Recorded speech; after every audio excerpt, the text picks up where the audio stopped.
Hello दोस्तों, आज हम एक्सेल में ग्रुप बाय फंक्शन सीखेंगे। जो ग्रुप बाय फंक्शन होता है वो सम इफ की तरह भी काम कर सकता है, पाइवट टेबल को भी बना सकता है। तो उसको हम अपने डाटा के हिसाब से कस्टमाइज करते हैं।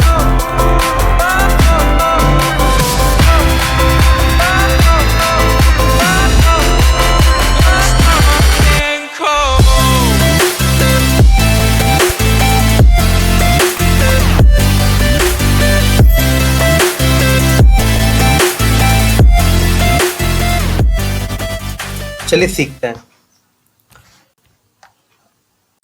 जो मेरी ये टेबल है, इसमें मेरे जो EEID नेम, मतलब ये रो पूरी मेरी रिपीट हो रही है। जैसे एक यहाँ पर है तो यहाँ पे भी है और यहाँ पे भी है। मतलब कुछ नेम है जो मल्टीपल टाइम रिपीट्स हो रहे हैं और उनके जॉब टाइटल, डिपार्टमेंट, बिजनेस, ये सारे रिपीट्स हो रहे हैं। तो जो हम ग्रुप बाय फंक्शन लगाएंगे तो जो हमारा ये रो होगी ये वन टाइम आएगी और हम जो इसको वैल्यू देंगे कि हम इस वैल्यू का टोटल चाह रहे हैं तो वो वैल्यू का टोटल करके लेकर आएगी। चलिए यहाँ पास करता हूँ ग्रुप बाय। यहाँ इसके जो आर्गुमेंट है रो फील्ड में हमें वो फील्ड देनी होती है जहाँ से हमें डाटा लेके आना है। तो मैं इसको रो फील्ड में यहाँ से यहाँ तक का डाटा दे रहा हूँ कि मेरी जो रो फील्ड आए वो यहाँ से यहाँ तक आए, कॉमा। अब वैल्यूज में कह रहा है हम यहाँ पर इसको रो फील्ड देंगे जहाँ जो डाटा हमें लेकर आना है। अब वैल्यूज में वो वैल्यू देंगे जिसका हमें सम चाहिए या एवरेज चाहिए या काउंट चाहिए। यहाँ पर हम ग्रुप बाय में मल्टीपल फंक्शन लगा सकते हैं जैसे हमें रिजल्ट चाहिए। तो वैल्यूज में मैं दे देता हूँ इसको एनुअल सैलरी की रेंज, कॉमा। अब यहाँ पर मल्टीपल फंक्शन खुल गए, सम, परसेंटेज, एवरेज, मीडियन, काउंट।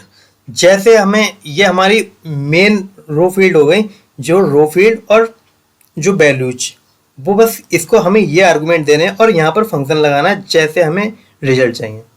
अगर आपको सम चाहिए तो आप सम लगा सकते हैं, परसेंटेज चाहिए तो परसेंटेज लगा सकते हैं, काउंट चाहिए काउंट लगा सकते हैं। मुझे चाहिए सम तो मैं यहाँ पर सम लगा रहा हूँ और ब्रैकेट बंद और एंटर।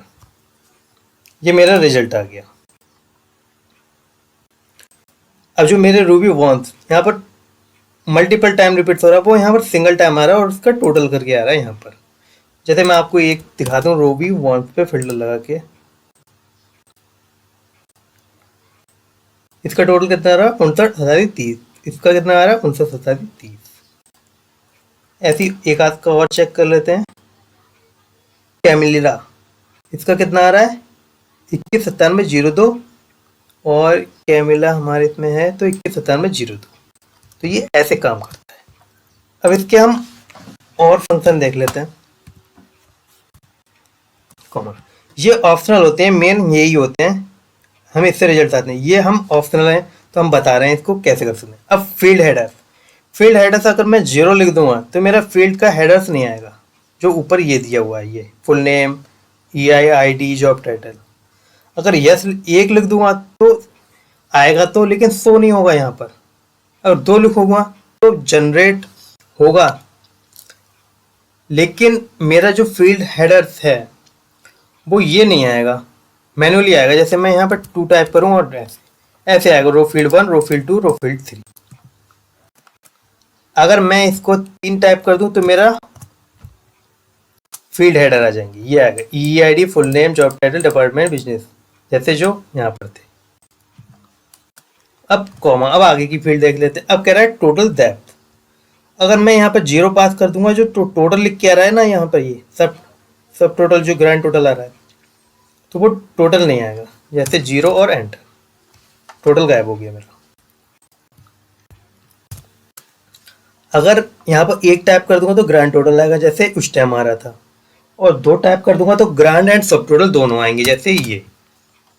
अब मेरा EE01550 इसका सब टोटल आएगा यहाँ पर और ग्रैंड टोटल भी आएगा। अगर मैं -1 पास कर दूंगा तो मेरा ग्रैंड टोटल एंड टॉप ऊपर आएगा, और -2 कर दूंगा ग्रैंड एंड सब टोटल दोनों टॉप पे आएंगे। तो यहाँ पर मुझे चाहिए ओनली ग्रैंड टोटल, तो मैं 1 पास कर दूंगा और एंटर। तो मेरा आ गया यहाँ पर ग्रांड टोटल। ये अब इसका नेक्स्ट आर्ग्यूमेंट देखते हैं। अब कह रहा है सॉर्ट ऑर्डर। सॉर्ट ऑर्डर जो मैंने इसको वैल्यू दिया, जो मैंने डाटा दिया है, इसको कैसे सॉर्ट कराना चाहते हैं, एक्सेंडिंग है डिसेंडिंग में। अगर यहाँ से तुम्हारा मेरा डाटा शुरू हुआ है, उसको वहीं से इसको रो नंबर दे देना है। अब जैसे मैं इसको दो रो अगर पास करूंगा तो ये एक्सेंडिंग ऑर्डर में हो जाएगा, ये ऐसे। और -2 को पास करेंगे तो डिसेंडिंग ऑर्डर में हो जाएगा।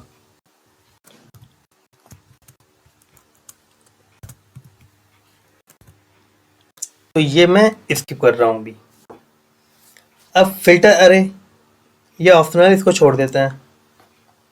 अब जो मैं फील्ड रिलेशनशिप आ रहा है, जो ये ऑटोमेटिक जब मेरी टेबल बनती है, यहाँ ग्रुप वाई फंक्शन लगाता हूँ तो ऑटोमेटिक हैरिची में बनती है। अगर मैं यहाँ पर 1 पास कर दूंगा, ये टेबल में हो जाएगी ऐसे। तो हम ग्रुप वाई फंक्शन को अपने हिसाब से कस्टमाइज करके डाटा को लेकर आ सकते हैं।